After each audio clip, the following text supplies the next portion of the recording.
এখানে কি হচ্ছে? এখানে এই হচ্ছে কি বুঝতে পারছিস? আমার বার্থডে সেলিব্রেশন। হ্যাঁ তোমার, তোরা তো আগের গাড়িতে চলে আসলি।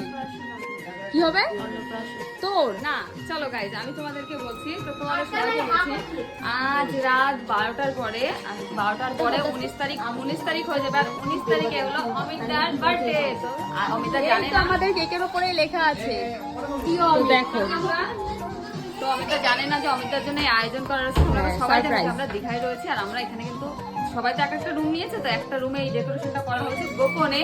অমিতা তো জানে না, অমিতাকে সারপ্রাইজ দেওয়ার জন্য। তো চলো, অমিতা আসবে, তোমাদেরকে দেখাবো এখানে কি হয়। অমিতার জন্য একটা ছোট্টখাটো আয়োজন করা হয়েছে, কেক কাটিং হবে।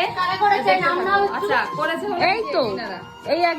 এই একজন আর আমার পুকুও কিন্তু করেছে। এই দেখো আমরা দরজা লাগিয়ে দাঁড়িয়ে রয়েছি, আর অলরেডি কিন্তু এই দেখো দরজা ধাপাচ্ছে, আর হলো ক্যামেরা মানে ওরা হলো বারবার বেল বাজাচ্ছে।